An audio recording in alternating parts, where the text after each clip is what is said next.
Last year in North American Summit, we announced our products alone, but today we're going to announce more things with our partners on the stage.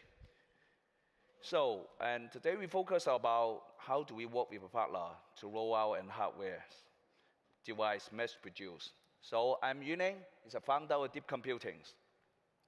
So what do we do in DeepComputing? We are product solution pioneers. So basically, we're trying to prove and improve RISC-V. For example, anyone you guys have SoC, we can help you to prove that your SoC can do things, like laptops, tablets, and any more. And the most important thing is that we prove that your products, your SoC, can go into the mass-produced products. It's possible. So what experience we have? We have one-stop integrated solution with all the partners from all the way from SMT, doing the schematic, and to layout and factories and assembly, even packaging, design, everything. We do everything in the fast speed. And the most important thing, we work with the partners that doesn't really put the priority of making money, but believe and hope, believe, or they are all RISC-V believer. One day we're going to take 1/3 of the world. So the most important thing, because RISC-V just like startup, is a chicken and egg problems. So there's no scale, expensive, and everything. We had to do it very different way, very different from ARM. So when we make product, we start with the very complex product, and then we use the SoC approach. One SoC can branch out a lot of products. Later on, we'll show you. And then we can achieve 12 weeks. To achieve, you can see on the booth, we can achieve hundreds of working DVT samples. And just like the laptop we have now, we show you we are on a RISC-V laptops doing the presentations. So what we do, 2024, we have two platforms. One is the Starfire 7110. One is from SpaceMeet. So you can see SpaceMeet here. So, and we roll out the 8-core laptops. And then we have an AI speaker.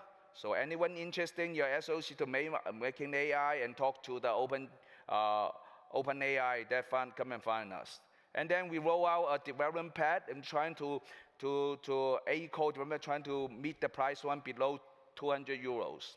So, and we have a very stylish mobile geo contents. We partner with like Wolf SSL and Express VPNs. So the most important thing with the developer, we make a workstation to do more coding and help improve. And I think the last one is the modulars. So I will talk about later. So let's see, come back to the old days. This is the old Roma. So, and it's still very stylish. It's still very stylish. So we're still working with the partners to get the most exciting Ubuntu to running on it. We're working very hard, and as well as the Fedora. So all come into the old device and with the LTS. So now, and we launch a very good, very stylish packaging instead of the very big chunk. Now it's very stylish. So it's our 8-core. It's an 8-core AI-capable SoC. So they do a lot of innovations and matrix multiply on their vector engine. So they support I think probably in this, the whole year is the only one support RISC-V 1.1 with 256 length. And those most important things that we pick all the chips can run on 2G's frequencies. So with 8-core, it's pretty powerful compared to the first generations. So what do we do with hardware if there's no software? So we partner with a lot of distribution Debian, as we know. And then we share away the SoC guys that help us to build the born with the 23rd port 10. And now we work with later on with Canonical to make sure we support 2404 LTS. So a lot of work. Now we have a laptop right here, hopefully it's not broken. And I let Ethan to play around it and talk about the experience. Ethan, over to you. Great, thank you. Can you hear me? Okay. No, excellent. It doesn't work. Push the button. I help you to push the button. This one? Yeah. All right. Excellent. So very quickly, my name is Ethan Ege. I'm the co-chair of the TSC in RISE, and I gave a talk yesterday about some of the priorities in RISE. So one of the things that we talked about is that, software developer priorities are one of the things we focus on. Really what developers are asking for is they're asking for access to representative hardware. It's the #1 issue we hear about, and it's for good reason, right? If you're doing open source enablement, like Liang said, you can use emulators for correctness, but it's really insufficient to land patches, right? And I gave an example of this in my talk yesterday. What's really neat about the laptop form factor is it actually allows you to test more applications under more environments, right? So now you can play around with web browsing, gaming, image editing, video decoding, things like that. They work today, but they're really missing optimization. And what you get with a laptop is you get hands-on experience, and you get to dog food the programs, right? You get to understand what works and what doesn't work. So one of the things people think about when they think about software is that, it's written by folks, in a cube, with a terminal off to some server software somewhere. But really, open source software is written in a community. So these are pictures that were taken this week with the laptop. Got early access to one. In the middle, you can see some folks at the RISE Lounge. That has Ludovic and Kieran, and we're tinkering with some RISC-V algorithms to see how they work. On the left, I got Doom running on it the other night just to see if that would work. And then on the right, I'm enjoying the Roma 2 at the Hofbrauhaus, right? So this is really allowing people to kind of play with RISC-V technology where they do open source development. All right. Okay, back to me. Thank you, Ethan. You think about it. The laptop this year is definitely enough power to do some software works. And thank you, Lathan. So one other thing is that how we do completely different from ARM. Right, back in when I was in Nokia, we have 9 ARM chip on our feature phones. They're all integrated. Then they're very integrated version. Now I try this completely different. Me involved with a very special partner to make sure that RISC-V can scalable because RISC-V speed is very fast.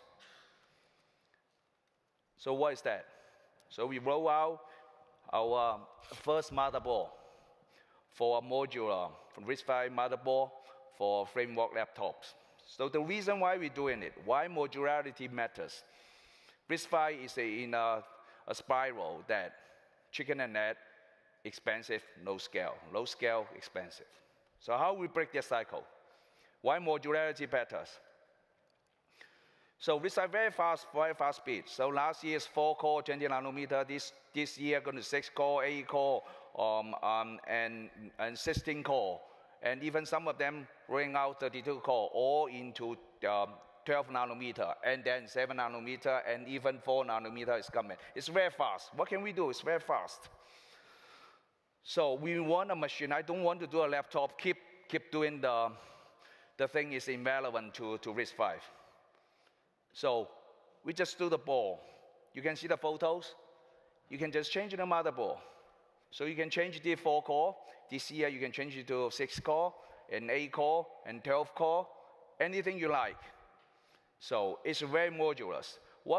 In terms of development, I don't need to write a screen driver again. I don't need to deal with another mode again. You can see from a Roma first and Roma second, all the mode changes. The structural things changes. So and you save a lot of time. So we make this motherboard took us only 10 weeks. It's workable. You guys can see it. And we are getting into DVT and straight away out to 100 and thousands volumes. So, and more importantly, RISC-V in the stage is still in developer communities. We need a lot of guys to help us develop the software, as a previous speaker says that. So it can modulate, replace. It can expand. You can see you have a lot of expansions. You can expand your DDR, expand your NVMe, expand anything you like, as long as you're on framework. So, and it runs most of the Linux distros. And that's why we work with a lot of communities. So, and because of that, then we have very good friends, in our circles. You guys can see our social medias. So we have a RISC-V communities, not here, but be patient. We have frameworks community with millions of fans and users. We have Ubuntu, another millions. And Fedora, you can name it. So enlarge the user base. So now let's take a look what our great partner from Framework CEO's videos and see what he talk about.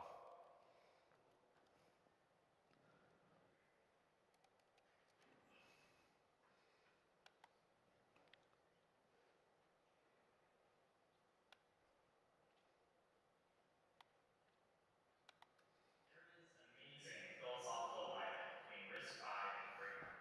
Both are really centered around this idea that ecosystems are more powerful than the sum of their components. When the team at DeepComputing reached out about building a RISC-V namework framework laptop, we were just so excited.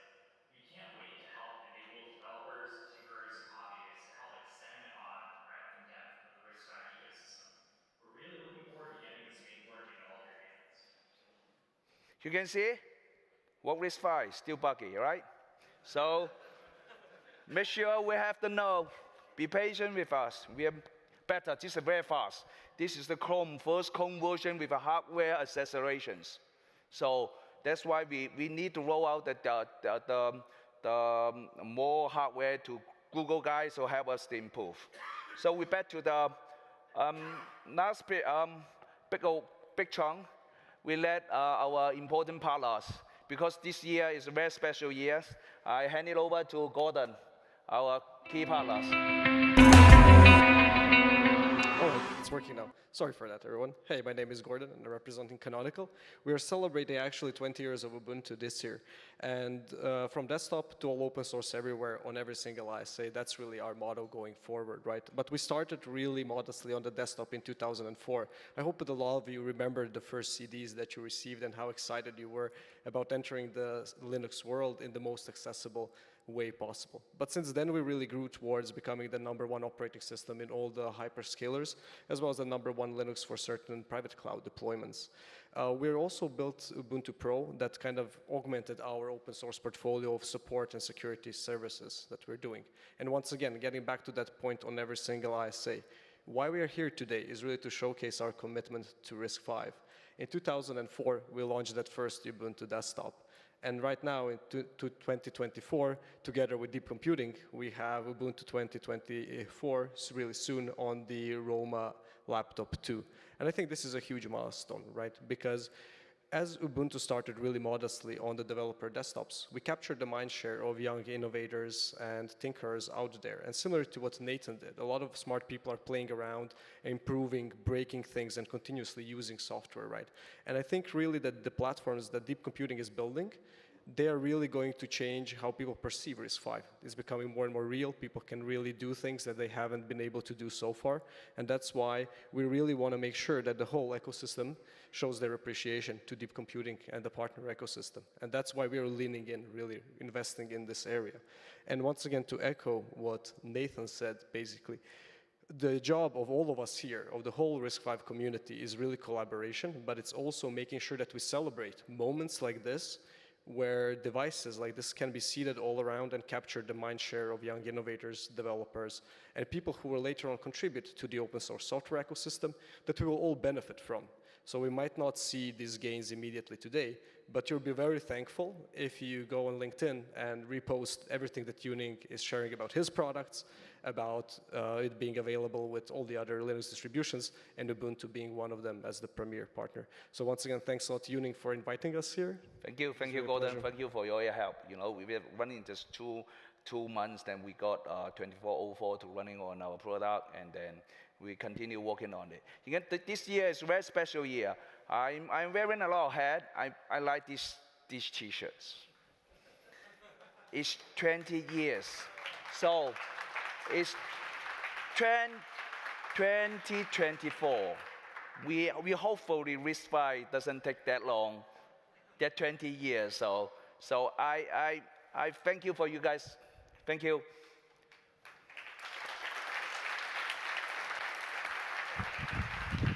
Thank you very much. We'd really like to thank DeepComputing for all the help that they've given us with the Developer Zone.